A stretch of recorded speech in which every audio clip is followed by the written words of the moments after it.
Tulungan na lang kaya kita. Madali lang pala eh. Tulungan kita ha. Ako dyan. Para mabilis.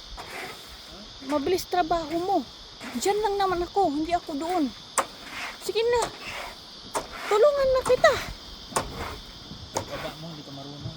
Marunong ako. Ano mo, lakatiwala sa akin. Sige na. Tulungan kita. May promise, dyan lang naman eh. Tulungan lang kita magganyan-ganyan. Kulit mo talaga. Oh. Lahat na lang, alam mo. Sige na, dali.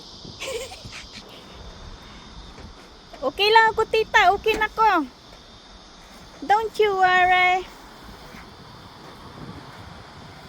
Gusto ko lang naman tulungan tong masipag tong foreigner eh.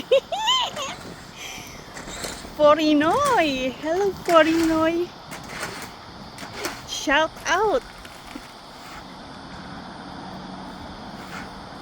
Mag-say ka naman sa, mag-hi ka naman sa mga viewers mo.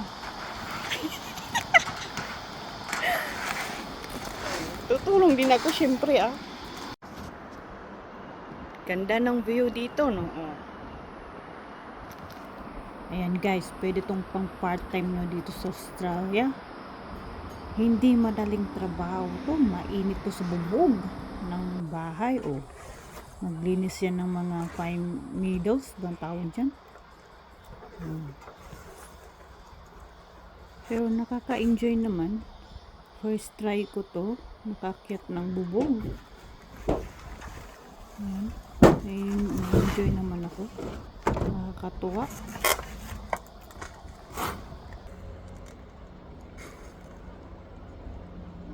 Kaso lang, mainit. Oh. Ang dami pala yan. Once a year lang nila nililinisan. Kasi ang bahay dito, kadalasan mga pine trees.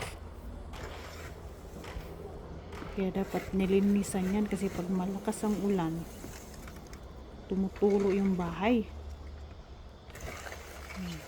Maulan pa naman dito ngayon. Summer dito pero nauulan. Iba yung summer nila dito. May tag-ulan. Di gaya sa Pilipinas. Kung summer, summer talaga. Mainit, mainit talaga.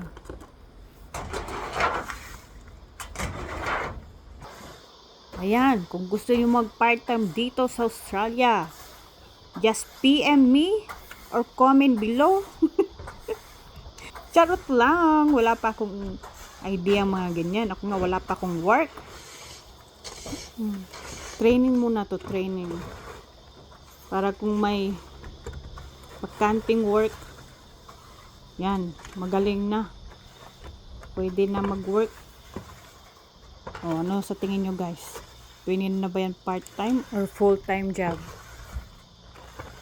Baka pwede mag-shoutout sa nangangailangan dyan ng work, ng trabaho. O, i-hire nyo kami. New South Wales lang. Dito sa may Katoomba, Leura, Blue Mountains, Blacktown, Penrith.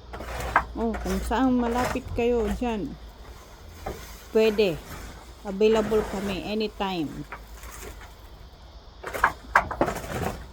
Charot lang. Malay mo, in the future, why not? Diba? Yeah.